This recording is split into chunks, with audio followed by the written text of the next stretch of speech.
അങ്ങനെ സൗർ ഗുഹയിൽ മുത്തനബിതങ്ങളും അബൂബക്കർ സിദ്ദീഖ് തങ്ങളും ഇങ്ങനെ 3 ദിവസം കഴിഞ്ഞുകൂടുന്ന സമയത്ത് അവിടേക്കും ശത്രു സൈന്യം വരികയാണ്. അവിടെയും ശത്രു സൈന്യം എത്തി. മക്കാ മുശ്രിക്കുകൾ ആ ഭാഗത്തേക്ക് എത്തിയപ്പോ അബൂബക്കർ സിദ്ദീഖ് തങ്ങളുടെ പരിഭ്രമം കണ്ടുകൊണ്ട് മുത്തനബി സല്ലല്ലാഹു അലൈഹി വസല്ലം തങ്ങൾ പറഞ്ഞു കൊടുക്കുകയാണ്, നാം മനസ്സിലാക്കണം, ഇത് യഖൂലു ലിസ്വാഹിബിഹി, തന്റെ സന്തത സഹചാരിയായ കൂട്ടുകാരനായ അബൂബക്കർ സിദ്ദീഖ് തങ്ങളോട് മുത്തനബി തങ്ങൾ പറയുകയാണ്, ലാ തഹസന ഇന്നല്ലാഹ മഅനാ, വിഷമിക്കേണ്ടതില്ല, ഒരു വിഷയത്തിലും പരിഭ്രാന്തി വേണ്ട. ഇന്നല്ലാഹ മഅനാ, അല്ലാഹു നമ്മുടെ കൂടെ തന്നെയുണ്ട്. ഇതിൽ നിന്നും നാം മനസ്സിലാക്കേണ്ടത് തവക്കുലിന്റെ പവർ എത്രമാത്രം വലുതാണ്. അല്ലാഹുവിലേക്ക് ഒരു വിഷയം തവക്കുൽ ചെയ്താൽ ആ വിഷയത്തിന് എത്രമാത്രം വിജയം നമുക്ക് ലഭിക്കും. ഈ ഒരു പാഠം ഇതിലൂടെ നാം മനസ്സിലാക്കേണ്ട പാഠമാണ്.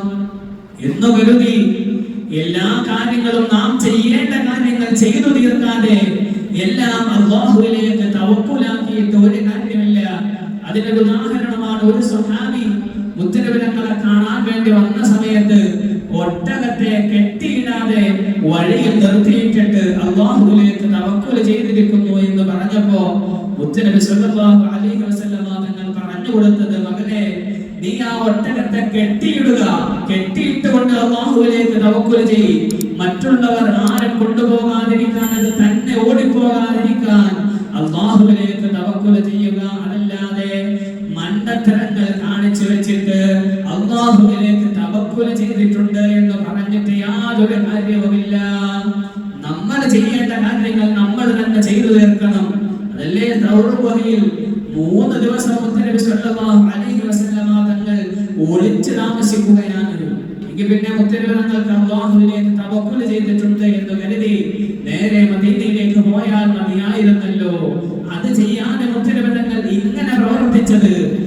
നാം ഓരോരുത്തരും ചെയ്യേണ്ട കാര്യങ്ങൾ ചെയ്തു തീർത്തിട്ടേ അല്ലാഹുവിലേക്ക് തവക്കുൽ ചെയ്യാവൂ.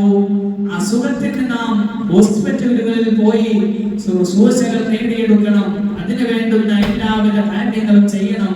എന്നിട്ട് വേണം അല്ലാഹുവിലേക്ക് തവക്കുൽ ചെയ്യാൻ. അതല്ലാതെ അസുഖത്തിന് ഒരു ട്രീറ്റ്മെന്റുകളും എടുക്കാതെ അല്ലാഹു ശിഫയാക്കുമെന്ന് പറഞ്ഞിരുന്നാൽ അത് മണ്ടത്തരമാണ്.